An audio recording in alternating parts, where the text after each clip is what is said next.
E aí, meu povo, na luta nas lágrimas! Eu vou apresentar para vocês uma menina chamada Pietra. Quando você terminar de ouvir toda a história da Pietra, que eu vou contar em vários capítulos divididos em vários vídeos, você vai entender como ela acertou 160 questões no Enem, e o mais interessante é que a história da Pietra pode ser a sua história, porque ela não fez nada que você também não é capaz de fazer. Então vamos falar da jornada da Pietra para acertar 160 questões no Enem.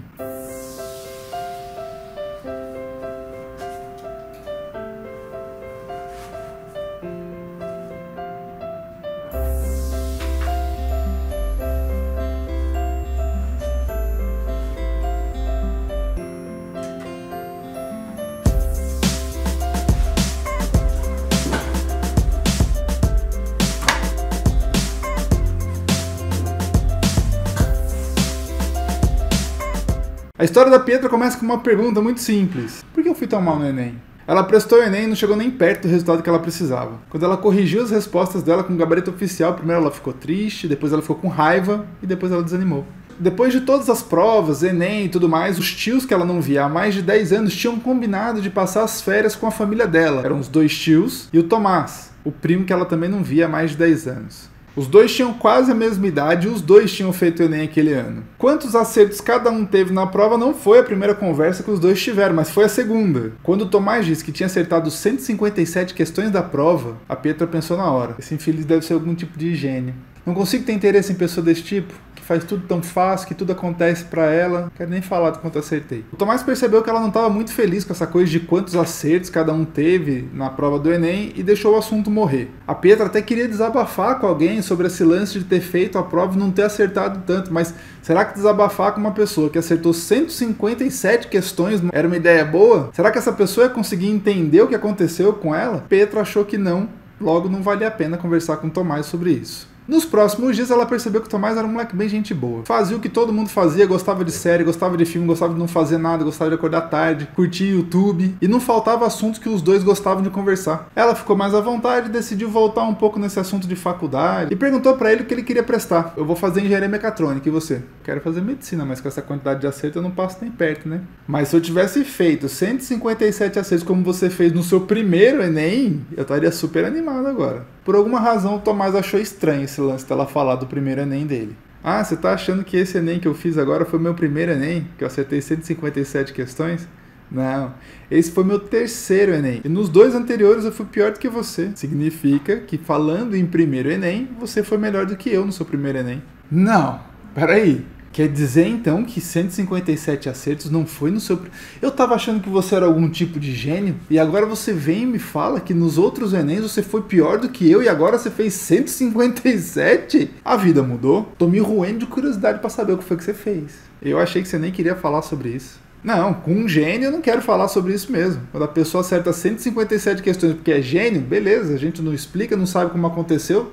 Seja feliz, segue seu caminho. Agora, alguém que fez 157 questões, mas tinha feito nos Enems anteriores menos do que eu fiz, você entendeu errado. Eu só quero falar sobre isso. A mãe deles chamou os dois para jantar porque as outras visitas tinham chegado e eles tiveram que parar a conversa por ali. Depois do jantar, quando todo mundo foi dormir, a Pietra não conseguia dormir. Levantou da cama, acendeu a luz do quarto, abriu o armário onde tinha jogado todos os livros depois da frustração com o Enem e começou a trazer todos esses livros para a escrivaninha de novo, organizando um por assunto do primeiro até o último. Depois de 3 horas de insônia, todos os livros estavam lindamente organizados em cima da mesa e ela estava com um cronograma brilhando, perfeito, em cima da mesa dela para começar a estudar.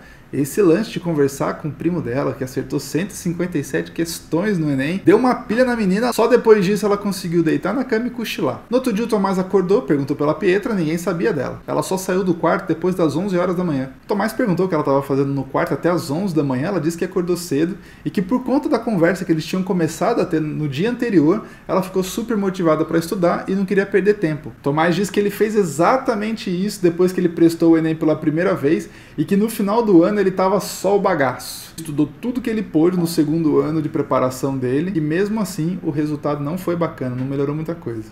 Aí a Pietra ficou meio sem saber o que pensar. Mas Tomás, eu achei que você tinha feito isso. Eu achei que quando você foi mal nos 2 Enem, sei lá, você organizou melhor suas coisas, organizou seus livros, fez um cronograma melhor e começou a estudar, e aí você conseguiu as 157 questões. Não foi assim que você conseguiu acertar 157 questões no Enem? Quando eu fui mal no primeiro Enem, eu acreditei nas mesmas coisas que você está acreditando agora. Eu organizei todo o meu espaço, botei todo o meu esforço nisso, mas para mim isso não funcionou. E só depois de prestar a terceira vez, fazendo algo diferente, é que eu me toquei que no começo da minha preparação, algumas coisas tinham que ser muito bem pensadas. E essa coisa de organizar os livros de cara, já sair fazendo um cronograma louco, não ia me levar até os 157 acertos que eu fiz. Mas então me fala que tipo de coisa você pensou no começo da sua preparação que fez toda a diferença, já que não é organizar as coisas e correr atrás do cronograma. Olhar tudo que não deu certo no último Enem, por exemplo. Quando eu ia mal, e acho que isso acontece com muita gente, a gente não quer olhar para trás, a gente só quer olhar para frente. Mas muito que a gente fez de errado está exatamente no último Enem que a gente fez. Se a gente não olha para isso, a gente não consegue corrigir na nossa jornada dali para frente. Então só ficar olhando para frente, tentando colocar cada vez mais tempo, cada vez mais força, cada vez mais... não funciona, porque a gente corre o risco de fazer tudo que a gente tinha feito de errado de novo. Isso aí faz algum sentido.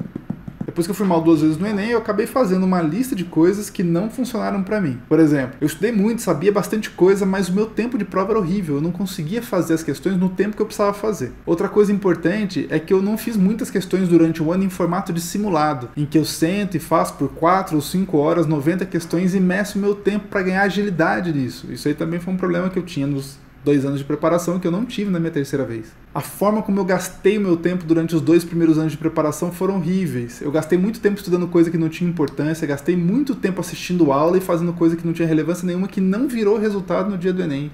Isso foi fundamental, ter olhado e ter sido muito sincero. Isso sai, isso fica. Aula em excesso, exercício que não tem nada a ver com questões do Enem, saíram todos da minha preparação. Conforme você vai falando, eu vou pensando algumas coisas aqui. E tem mais. Eu ficava querendo adivinhar o que podia cair na redação para eu tentar treinar antes, para quando chegar no dia da redação eu estar preparado. Não funcionou. Nos 2 anos que eu fui fazer a redação, quando bateu o tema me deu um desespero porque eu não sabia escrever sobre aquilo. Na terceira vez que eu fui fazer, a ideia virou outra. Eu preciso ser capaz de escrever sobre qualquer tema, independente de eu ter escrito antes ou não. E o que vai me dar essa condição são os conceitos, são as ferramentas da escrita que eu tenho que desenvolver. Redação eu tentei adivinhar esse ano, passei longe. Fiquei meio desesperado quando apareceu o tema, viu? Teve uma outra coisa que não funcionou pra mim que é muito importante. Eu fiquei tentando várias coisas ao longo do ano, ao invés de definir minha estratégia e fazer a rotina trazer os resultados. Eu não estabelecia a rotina. Quando eu tentava uma coisa durante um tempo, eu já mudava, tentava outra, mudava, tentava outra, então eu não tinha uma rotina para desenvolver aquilo que eu precisava. Eu tive a minha fase de assistir vídeo aula e achava que quanto mais eu assistisse, melhor. Mudei,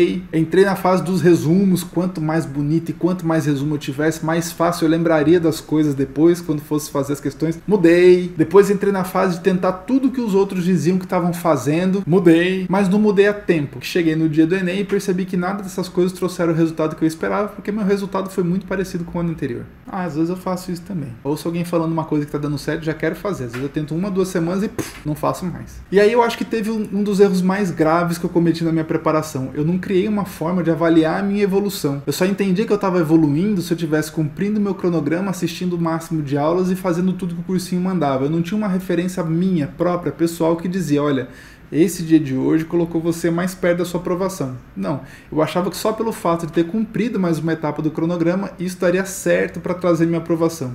Não deu, eu não melhorei, não fui aprovado e fui obrigado a pensar com muita franqueza sobre essa coisa de desenvolver minha própria forma de avaliar o meu desenvolvimento. A minha evolução tinha que estar na minha mão. Enquanto a Pietra ouviu o Tomás falando das coisas que não funcionaram para ele, ia passando um filme na cabeça dela. Várias dessas coisas ela tinha feito também no ano anterior e feito um resultado insatisfatório no Enem. A grande questão é que ela não achava que essas coisas estavam erradas. Algumas dessas coisas ela achava que tinha feito pouco, por isso não tinha funcionado. Então a ideia era colocar mais tempo, mais esforço para que o resultado venha. E foi aí que ela teve uma grande sacada. Puf! Tomás, só essas coisas que você falou aí que não deram certo pra você já destruíram quase 80% das coisas que eu tinha pensado pra minha preparação. Eu já tinha pensado no material que eu ia usar, no cronograma que eu tinha pra seguir durante o ano. Eu já tinha feito, inclusive, um cronograma que ia dobrar a quantidade de aula que eu tinha que assistir e dobrar a quantidade de teoria que eu ia ter que ler. Já sei que não vai dar certo. E isso foi incrível, porque eu ia fazer um ano inteiro disso pra descobrir no final que Não ia funcionar. Porque o meu conceito simples, puro e inocente era de que se eu fizesse o dobro de tudo que eu fiz esse ano, minha nota certamente iria melhorar. Era só uma questão de eu dobrar tudo que eu fiz. E aí o resultado não tinha como ser pior. Furado, né? Eu tô rindo, mas não é de você, eu tô rindo de mim. Porque isso que você acabou de falar, esse lance de dobrar e o resultado vem, foi exatamente o que eu pensei quando eu saí do primeiro ano pro segundo ano e o resultado foi horrível. Eu tô rindo, na verdade, de tristeza e de nervosismo, porque eu joguei fora um ano quando não precisava. Eu achava que tudo era só uma questão de fazer mais. No final do ano eu tinha assistido mais aula, tinha feito mais resumos, tinha lido mais teoria, e quando meu resultado veio, nada disso subiu minha nota, nada disso me colocou na faculdade que eu queria entrar. Isso me deu um desânimo absurdo, porque eu tinha colocado todo o meu esforço nessa ideia. Eu achava que tudo fazia sentido. Onde é que estava errado? Onde é que o conceito estava errado? Um professor do cursinho perguntou como tinham sido os meus acertos, logo depois que eu corrigi, e eu falei pra ele que não tinha ficado satisfeito, não. Ele falou assim, calma, fica tranquilo, é só repetir a receita que o ano que vem melhora. Melhora baseado em quê? Ele nem sabia o que eu tinha feito, nem sabia quanto eu tinha acertado e dizer que melhorava. Como assim? Ele só queria me ver na sala de novo. E aí chegava no final do ano, eu fazendo as mesmas coisas, não daria certo de novo. Ele dizia que calma, é assim mesmo, dentro de 10 anos você passa. Eu já tinha colocado 2 anos pra perseguir meu sonho e não tinha dado certo, não podia colocar um terceiro nisso. Então a primeira ideia que eu tive foi, as coisas têm que ser realmente diferentes, senão não vou passar. É interessante que quando ele percebeu a relação que existia entre o esforço e o cursinho que ele estava fazendo e a resposta que o professor deu para ele, ele notou que não existia nada de personalizado na forma dele de estudar. Foi quando ele pensou que alguma coisa tinha que mudar, ele não sabia exatamente o que, mas que algumas coisas que davam um certo conforto, mas não davam resultado, tinham que sair da rotina dele. A grande vantagem para o Tomás é que ele escolheu um caminho que, com as mudanças que ele conseguiu fazer, os 157 acertos do Enem viraram uma realidade para ele. A Pietra, quando ouviu tudo isso, não sabia se ela ficava triste, se ela ficava feliz, se ela ficava confusa. No fundo, ela acabou ficando, foi desesperada, porque todas as ideias que ela tinha, o Tomás foi conversando e, sem que ele tivesse talvez essa intenção, ele foi quebrando tudo na cabeça dela. Ela achava uma coisa, ele dizia que tinha tentado, explicava como ele tentou e ela via, ela enxergava.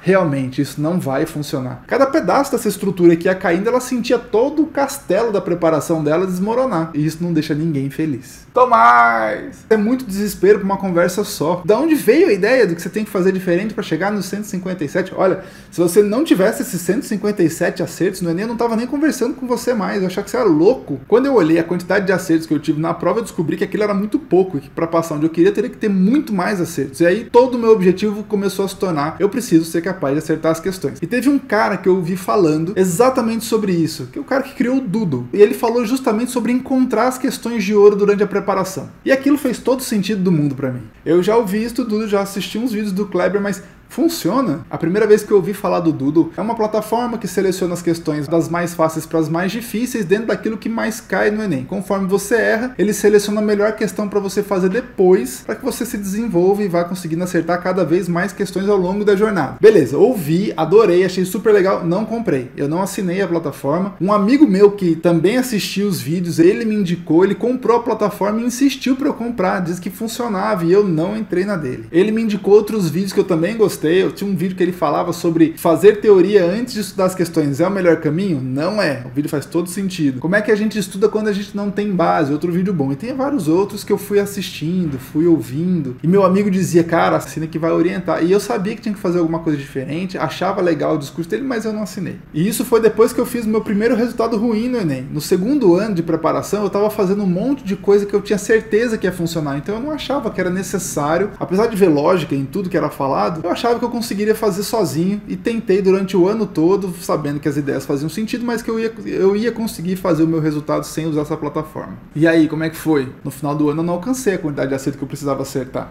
Aí eu voltei a assistir os vídeos do Doodle e percebi que muitas das coisas que ele falava nos vídeos eu não fiz durante o ano. Eu fiquei pulando de uma estratégia para outra, mas o que realmente podia mudar o meu resultado, que ele dizia e eu acreditava, eu não tinha feito, porque eu estava dando tiro para todo lado. Decidi comprar a plataforma e ainda indiquei para vários amigos, olha, compra que é bacana, vai funcionar e tal. Muitos também não compraram, eu deixei e continuei seguindo a minha estratégia de usar a plataforma do melhor jeito possível. Puxa, Tomás, hoje você tem uma quantidade de acertos que eu acho que se eu tivesse, eu conseguiria passar em medicina esse ano. Quando eu ouço você dizendo as coisas que você fez e conseguiram transformar o seu perfil de acertos para 157 questões, será que dá certo para eu fazer também? Será que eu consigo fazer isso que você fez? Pietro, eu acho que dá. Eu precisei passar por 2 anos apanhando e errando trabalhando as coisas para entender que essa estratégia funcionaria para mim e me aplicar só a ela, porque eu já tinha testado outras coisas que não funcionavam, então eu não tive tentação nesse terceiro ano de ficar fazendo outras coisas. Então hoje eu sei que é possível, se você fizer um estudo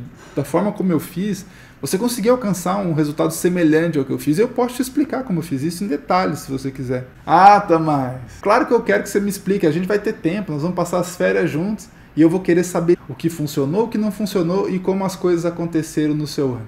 Ah, eu quero ver se esse ano de preparação não vai ser diferente.